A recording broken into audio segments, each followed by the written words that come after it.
With the Russian invasion of Ukraine well underway, international condemnation has been historically strong. The vast majority of economic powers have levied sanctions against Russia. We hear a lot about these sanctions in the news, but how exactly could they force Russia to withdraw? To answer that, let's talk about perhaps the set of sanctions that are most concerning to Putin.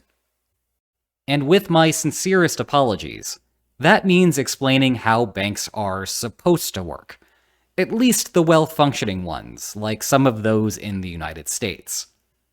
Banks have many clients, each of whom deposit their money into the bank.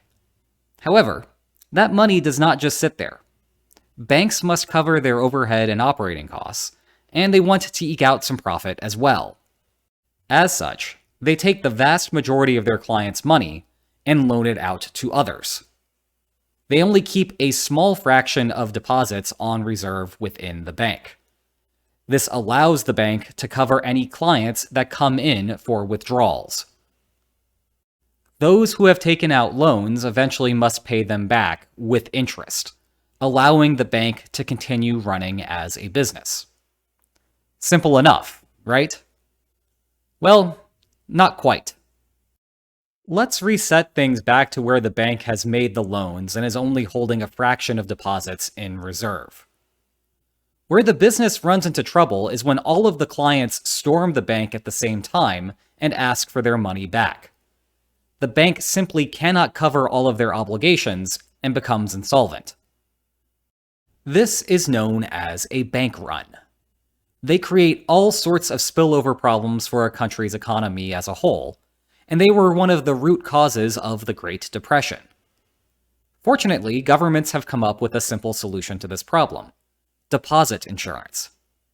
In the wake of the Great Depression, Franklin Roosevelt created the FDIC. Under this reform, if there were to be a run on the bank, the FDIC simply injects that bank with a ton of money. In turn, the bank cannot face a solvency problem. Even better, the fact that clients know that their money is FDIC insured means that they don't need to rush to the bank out of fear that others are doing the same, and that they will lose all of their money if they do not. From the US government's perspective, FDIC insurance is easy to implement. US clients will want US dollars, and the Federal Reserve is perfectly capable of creating as much of that as they need to. Meanwhile, in Russia right now, it's not that simple. The war itself is creating a financial crisis in the country, causing citizens and businesses to rush to their banks to withdraw currency. If all they were asking for were rubles, then everything would be fine. The Central Bank of Russia could simply cover it. But that's not what they want. The ruble is unstable. They want to withdraw their foreign currency.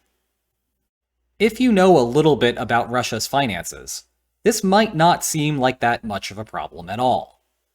The central bank has a mountain of foreign currency reserves, about $469 billion as of January 31st.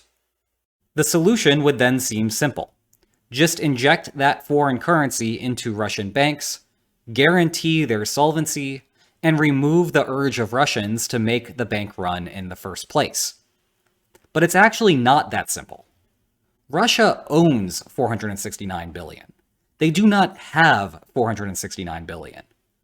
Rather, the vast majority of that money is in the hands of other central banks, like the European Central Bank. More specifically, the central banks that have now levied sanctions against Russia. With that said, all is not hopeless for Russia. $60 billion of those foreign reserves are in Chinese yuan. Russia and China have improved their relationship over the last few months, so presumably Russia will have access to that. The central bank also claims to have $132 billion in gold. But that presents its own logistical problem. They'd have to sell it to someone. And given the instability in Russia, that buyer would likely want to take physical possession of it. In normal times, Switzerland might seem like the right place. but it's landlocked by EU countries that are a part of the sanctions, and Switzerland has declared that it will not act as an intermediary to break them. Another option is China. This is plausible, but would make for an interesting situation, needing to transport literal tons of gold all the way across Asia. All of this is to say that Russian banks are about to face a massive solvency problem. Moreover, Russian citizens are fully aware that this is happening. As such, their incentives are to initiate a run on the banks. This, in turn, makes the solvency problem even worse. The end result is that a lot of Russian banks are likely to fail. From the perspective of the war, the obvious first-order consequence of the economic upheaval is to make it difficult for the Russian military to resupply what they need for the war effort. If the war ends rather quickly, this might not be much of an issue. However, it would make a long-term occupation of Ukraine a much greater challenge. This is the fallback outcome for the sanctions regime. The loftier goal is to mobilize domestic resistance to Vladimir Putin's government. Wanting to rid themselves of sanctions, they may coordinate to rid themselves of Putin. Or perhaps more likely, Putin will internalize that threat and end the invasion. I hope you enjoyed this video, and if you did, please like, share, and subscribe, and I'll see you next time. Take care.